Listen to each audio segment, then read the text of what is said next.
দেখি আপনাদের, ইনফ্যাক্ট আমি আজকে প্রকাশ্যে আপনাদের বলছি, এআইডিএসওর যারা মায়েরা আছে, বোনেরা আছে, তাদেরকে যেভাবে টেনে হিচড়ে প্রিজন ভ্যানে তোলা হয়, আমার তো মাঝে মাঝে মনে হয় আপনারাই চাকরি চুরি করেছেন, আপনাদেরই খাটের তলায় বোধহয় টাকা আছে। গোটা বাংলা শুনতে চায়, আজকে কোনো বিতর্ক না। আপনি বাংলার মেয়ে, আর কবে? গানটা চলছে, আপনার বক্তব্য বলুন শুধু। প্রথমেই বলবো যে আজও আমাদের প্রশ্নটা কিন্তু শেষ হয়ে যায়নি, আর কবেটা থাকবে। আর এই আর কবেটা থাকবে, লড়াই থাকবে যতদিন, আর কবে থাকবে ততদিন। আজকের আমাদেরকে আর কত বলতে হচ্ছে কেন, প্রশ্নটা আমি এই দিয়েই শুরু করছি। আমাদেরকে কেন বলতে হচ্ছে? স্বাধীনতার 70 বছর 75 বছর পেরিয়ে যাওয়ার পরেও আজকে আমরা মেয়েরা বলছি আমরা নিরাপত্তায় নেই। আর 80 বছর চলবে, 85 হবে, 100 হবে, খুব ধুমধাম করে চলবে। গোটা পশ্চিমবঙ্গে আমরা দেখতে পাচ্ছি একই অবস্থা।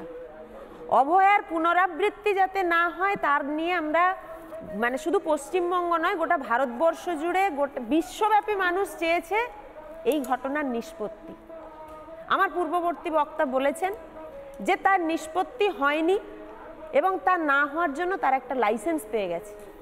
আমিও মনে করি এই লাইসেন্সটা পাওয়ার জন্য তারাও কিন্তু একটা ভালো রকমের সুযোগ পাচ্ছে, যা খুশি তাই করার। অনুমিতা দি, আমি একটু আপনাকে থামাচ্ছি। এই মুহূর্তে আমরা সরাসরি যোগাযোগ করতে পেরেছি কাকিমার সাথে, এবং কাকু এই মুহূর্তে রয়েছেন আমাদের প্রতিনিধির মাইকে। আমরা অবশ্যই মুখ দেখাতে পারছি না, এটা আমাদের লজ্জা। কাকিমা, আর কবে?